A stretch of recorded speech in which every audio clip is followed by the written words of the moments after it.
নমস্কার, শিশির বিন্দু মিষ্টি হেসেল সকলকে স্বাগত জানাচ্ছে।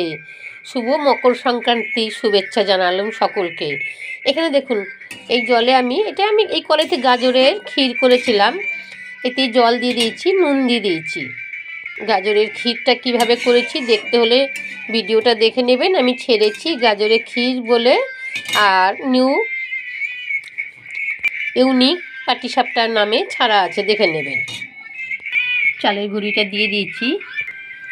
আমার চ্যানেলকে সাবস্ক্রাইব করুন, ভালো লাগলে অবশ্যই একটা লাইক দেবেন। ফেসবুক থেকে দেখে থাকলে আমার পেজটা ফলো শেয়ার অবশ্যই করবেন। আর ভিডিওটা কেমন হলো, রেসিপিটা কেমন করলাম অবশ্যই আমাকে কমেন্টে জানাবেন। আজ আমি পিঠে পায়েস দুটো একসাথে করব। এটা হয়ে গেছে, অফ করে দিলাম। এটা একটু ঠান্ডা হোক, তারপরে মেখে নিচ্ছি।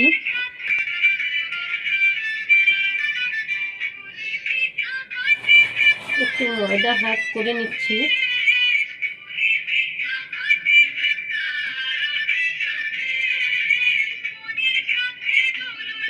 রস ভরা মৌচাক পিঠে,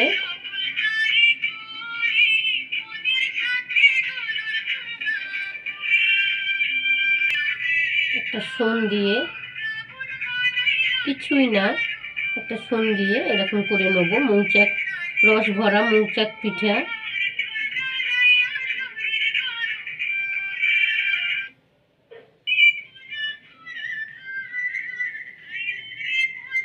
দেখুন, দেখতে বেশ ভালো লাগছে না মৌচাকের মতন?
জল বসিয়ে দিয়েছি, থালা দিয়ে দিলাম, ঝাঁঝরি থালা।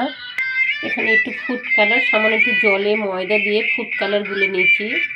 এগুলো একটু দিয়ে দিলে, এই মন চাইলে দেবেন, না হলে দেবেন না, দিতেই হবে এমন কোনো ব্যাপার নয়। একটু দিলাম আমি, যদি সৌন্দর্য লাগে।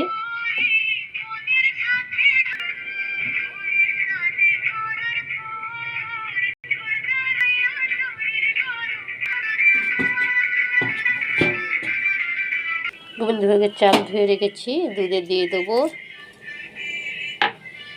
সুশি করে নিয়েছি, এই যে বাতাসা দেবো। চাল সিদ্ধ হয়ে গেছে, এর সঙ্গে সুশিও দিয়ে দেবো। এটা আমার হয়ে গেছে, এটা অফ করে দিই, ঠান্ডা হোক। দিয়ে দেবো, এগুলো হয়ে গেছে। একটু ভালো করে ফুটিয়ে নেব। এই যে রঙগুলো লেগেছে, দেখি। এই যে রস ভরা, বেশ গলে গিয়ে রস তো বাইরের দিক দিয়ে বেরিয়েও গেছে, ভেতরে বেশ রস হয়ে গেছে, রস ভরা। বেশ ভেতরটা রসে, গুড়টা গলে গিয়ে রস হয়ে গেছে। এখানে একটু নলের গুড় দিই, গন্ধটা বেশ ভালো হবে। আমি এটা অফ করে দিলাম।